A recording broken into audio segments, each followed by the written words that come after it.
Hello everyone, thank you all for coming.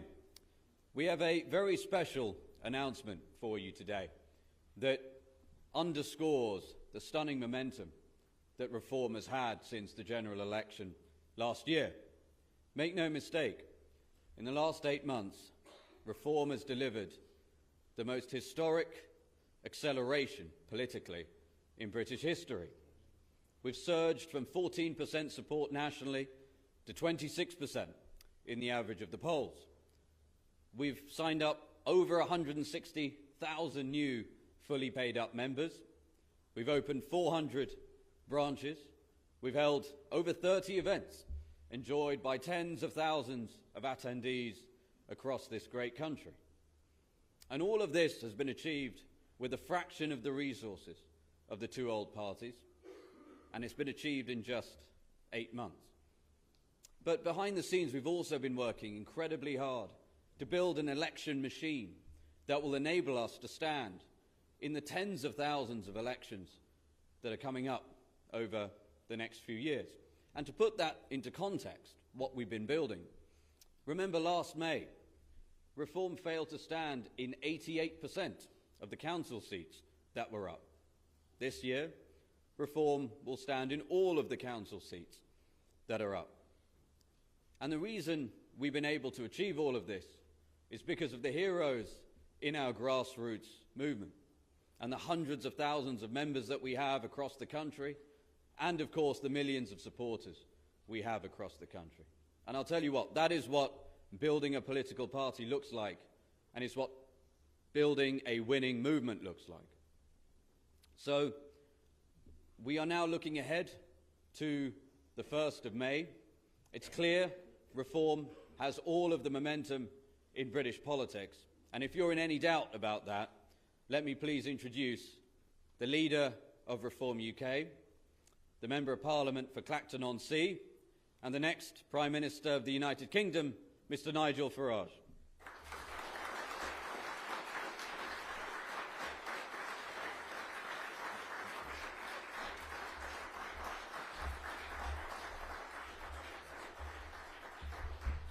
Thank you very much, and good morning, everybody. Well, as Zia has said, we've had a very busy, active, and I think pretty successful 7 months. The speed, the growth, and the breadth of the party has been pretty astonishing.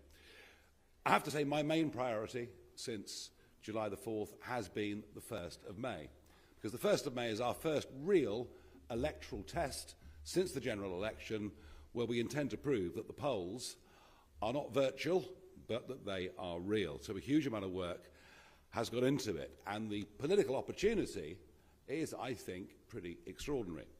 Labour have not exactly got off to a very good start.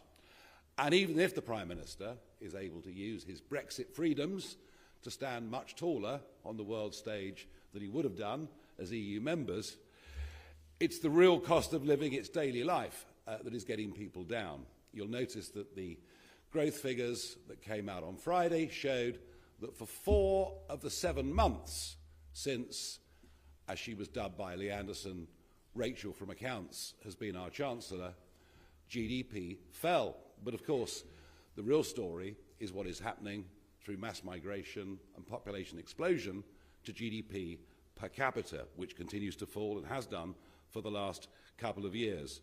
The country is being deindustrialised, and I think very few people actually understand just how big the impact is going to be on jobs and the economy once the budget takes full effect on April the 1st. So we have a chance and an opportunity there. As for the Conservatives, well, of course, on May the 1st, they're going to be defending hundreds of seats that they won in 2021, when they were right at the absolute peak of Boris Johnson's then success. But the level of betrayal to so many voters who voted Conservative back in 2019 has been such that the party now stands, frankly, for nothing. It serves no particular purpose. And the truth is that in many seats, indeed particularly the 300 county council and unitary seats that are held by Labour, frankly, a vote for the Conservatives will be a wasted vote, because we are the ones that will be challenging Labour. And that applies too to the by-election, which will take place, we're not sure when, but it may well be on the 1st of May in Runcorn and Helsby. And I promise you a Conservative vote there will be a completely wasted vote. It's going to be a two-horse race between us and the Labour Party. And I think it could be a very exciting contest. And we're readying for that. And as soon as we know when the by-election is, we will have a press conference in Runcorn to show you who our candidate is. I have to say, as the 1st of May approaches, we are pretty furious that 5.5 million people have had their vote denied. And just by sheer coincidence, it happens to be in many of the counties that are the strongest counties for reform. We were told the election would be delayed by a year. There's now no guarantee of that. In fact, the speculation in Essex and elsewhere that it could be until 2028 when people who were elected in 2021 could hold on to their seats. And it is, frankly, just an act of collusion and political cowardice taking place between the Labour Party and Conservative council leaders. So we're pretty appalled by that, but you know what? We crack on with everything else, including the 6 mayoral campaigns, all of which we'll be fighting, and some of those candidates have been released, and the rest you will see, and there'll be 1 or 2 that do spark and provoke a lot of media comment, and that will all happen on the 28th of March, when 10,000 of our members will be in Birmingham to launch the campaign. Now, you might have noticed that we have been through a little bit of turbulence over the course of the last couple of weeks. We've been increasingly concerned about the behaviour of one of our members of Parliament. And when we found out that some serious complaints had gone in, we thought, you know what, let's just suspend the whip and let's find out what the truth is. And we will wait. First, we will get the report from the independent King's Counsel, who's been appointed. I don't know exactly when that's going to be, but some anticipation that it might happen during the course of this week. And later on, perhaps it'll take some time, we'll hear from the relevant parliamentary committee too. Has it caused some consternation? Of course it has. Any argument that seemed to happen within the family does. But I can promise you that in terms of our progress and our planning, that upset is very much at the edges. Today I'm going to show you the extent to which we are broadening and deepening the party across the country. And there's one thing that today will show you is that the last 2 weeks we've not been obsessing about what's being written in the papers or being said online. We've been getting on with the job. But I do want to say one thing. Some of the online abuse and, frankly, outright over racism that has been showed against a senior member of this party, had it been shown towards any other member of the ethnic minorities, from the Labour and Conservative parties, every one of you in the journalistic arena in this room would have been in total and absolute uproar. It would have been a major national story. But because it's happening to us, no one seems to really care, with the honourable exception of Danny Finkelstein in the Times. I've never really agreed with anything in the past Danny's ever written, but on this he showed himself to be fair and to be decent. Anyway, we are big enough and ugly enough to take it, and we are cracking on. There is a great sense of energy and optimism out there in the country. In fact, Saturday just gone saw campaigning from a by-election taking place in Glasgow to all the candidates being out in Doncaster and in many other parts of the country. But one of the things that we lack in reform is experience. A lot of our people that have become part of the 400 branches that we've set up that Zia mentioned, a lot of them have never been in politics before. We need some old lags. We need some people who've been in council and know what they're doing. And that's why today I'm delighted to announce that over the course of the last 2 weeks, we have managed to sign up the following people. First, Graham McAndrew, a county councillor since 2013 in Hertfordshire, joins us from the Conservatives. Secondly, Jeff Morgan joins us from the Powys Independents. Thirdly, Claire Johnson-Wood joins us also from the Powys Independents, and we have 4 councillors now sitting as part of that group. Christine Palmer joins us today, part of our 5-strong group, and they've come from the Swale Independents on Swale District Council.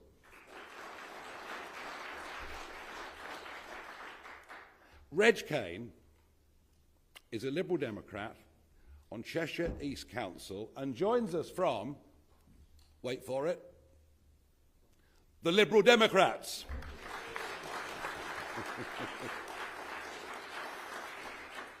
Matthew Salter joins us from Lancashire County Council. We now have 2 members of Lancashire County Council. Bill Barrett is a former cabinet member who quit the Conservatives over the council's lack of transparency in Ashford, went to the Independents and now joins us here today. Cathy Hunt joins us, and she's a member of the County Durham Council. She comes over to us as an independent. We now have a group of 3 sitting on that council. Richard Palmer comes to us from the Swale Independence Alliance today. Ian McIntosh joins us, and Ian joins us from the Conservatives, but joins our group on Powys County Council, and is very welcome indeed. Vernon Smith, who's been chairman of Gloucestershire County Council, joins us today and comes from the Conservative Party. Thomas Sneath joins us on the South Holland District Council and joins us from the South Holland Independents. Emma Ellison joins us on Blackpool Council. She comes from the Conservatives and she joins Jim O'Neill, who won a by-election there just recently. Manzoor Hassan joins us, and he comes from the South Holland Independents, and he comes as a member of Lincolnshire County Council, and he's very welcome indeed. Stephen Reid, well, he was born an Australian, but he's now a Brit. He served many years in the Australian Navy, and he joins us from the Conservatives from North East Derbyshire.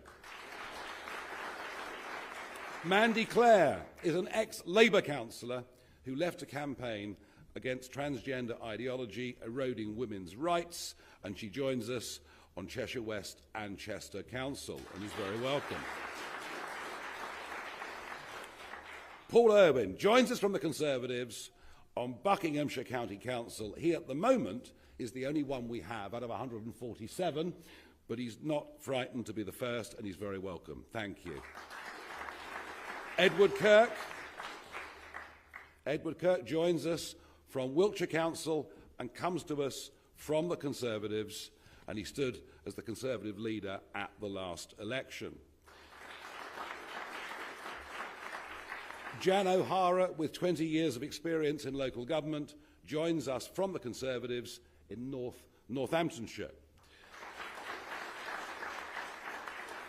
Felix Bloomfield has served for over 30 years as a councillor and joins us on Oxfordshire County Council. Stuart Davis, after 20 years in the police and 6 as a magistrate, joins us. He was an independent and joins us in North Somerset. Stephen Atkinson is, until right now, the leader of Ribble Valley District Council for the Conservatives, but I think he might be about to lose his job.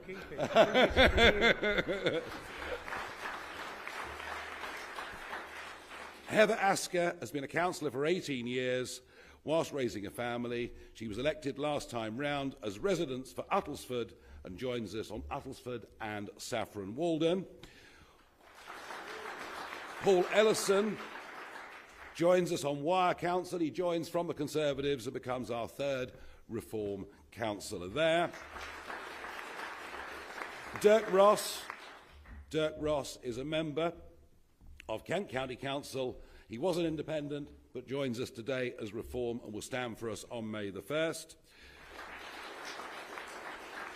Joanna Monk joins us from the Conservatives, and she's a member of Worcestershire County Council. Kirk Harrison, who was until this moment a Conservative, joins us on Northamptonshire Council. He's now our fourth member of that council.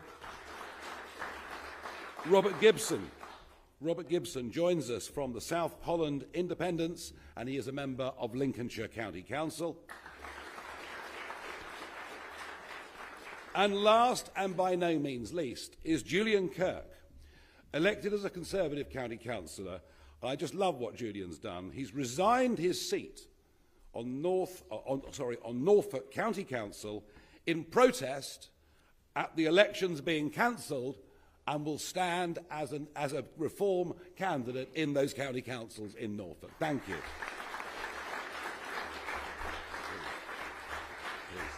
Thank you, everybody.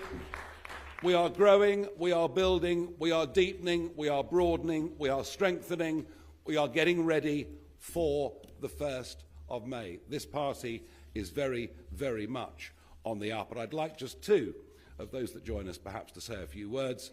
I'll start with Stephen Atkinson. Thank you. Thank you, Nigel. And it's good afternoon all. It's great to be here. I am the second longest leader in the history of Ribble Valley Council, a council that delivered great success for its residents.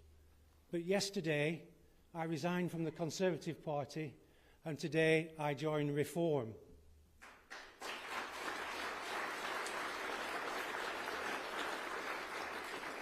And I will be standing for Reform in the Lancashire County Council elections on the 1st of May this year.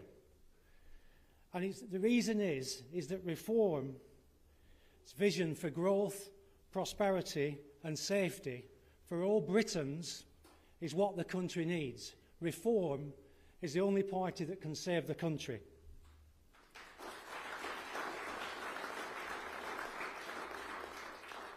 And to paraphrase Edmund Burke, all it takes for bad things to prevail is for good men and women to do nothing.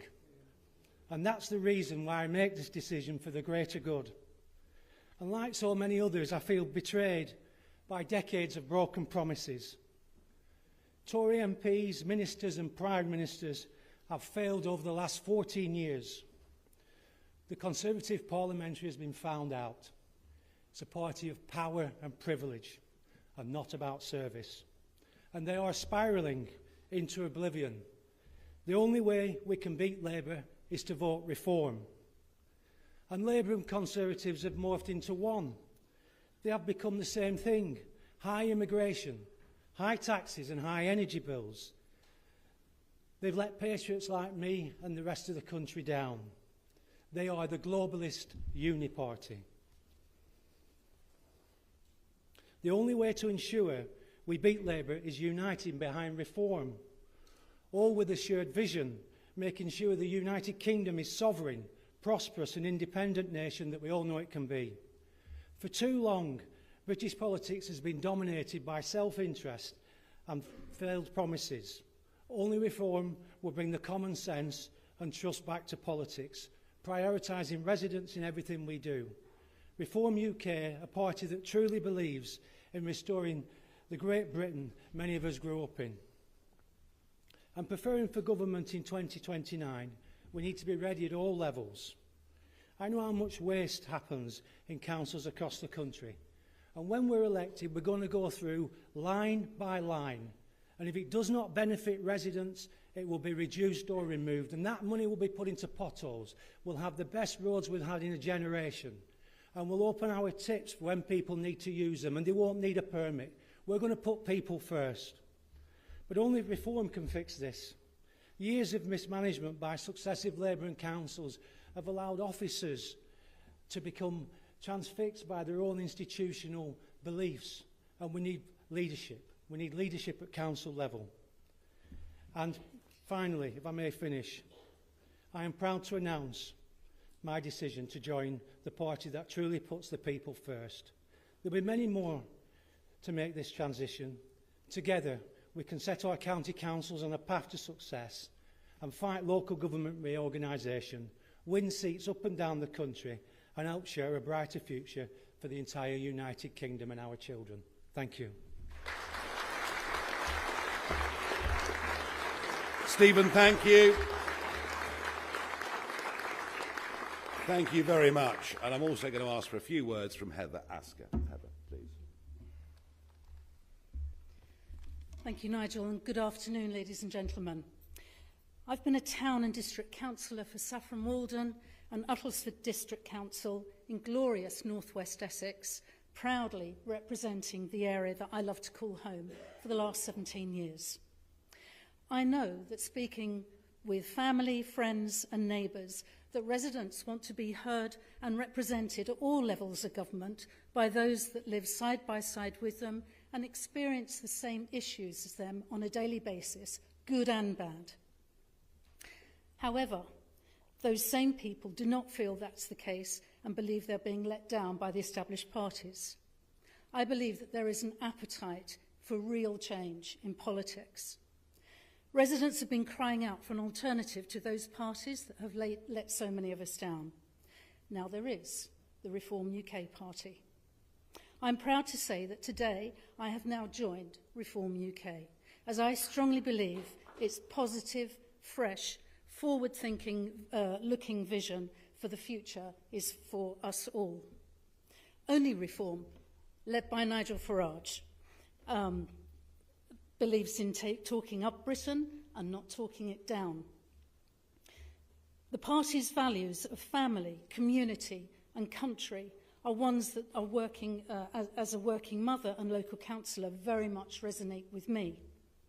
One of the reasons I became a local councillor is because I want to leave my part of the world in a better place than I found it. I had hoped to stand for Reform UK in the Essex County Council elections, which were meant to take place in May. However, I watched in dismay as the Conservatives and Labour have worked together to deny any democracy to the voters in my area, as well as to millions of others throughout the country. I truly believe that we will only get reform if we vote for it.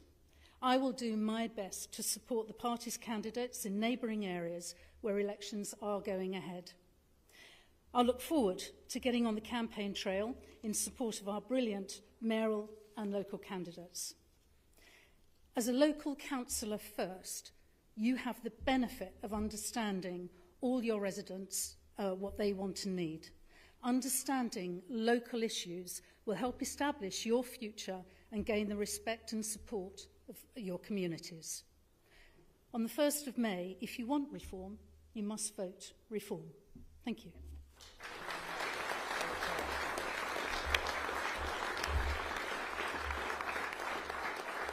Heather, thank you very much indeed. Very big welcome to all 29 of you. There are many, many more in the pipeline that are going through the process at the moment, and you'll find out who they are over the course of the coming weeks. This is one of my last days in London for a very, very long time. I have already 30 events booked all around the country in the run-up to these county council, unitary and mayoral elections. We're going to be out there where we're allowed to have elections. We're going to be out there canvassing, campaigning and doing our best, as I said at the start, to prove that the polls aren't virtual. Actually, the real votes exist out there on the ground. And I believe they do. And I believe absolutely that nothing that has happened in the last 2 weeks is going to put a dent in what we're about to achieve on May the 1st. I will now call a close to this part of the press conference, but of course, myself and my colleagues very happy to do broadcast interviews, print media chats, and all the rest of it. Ladies and gentlemen, thank you very much indeed.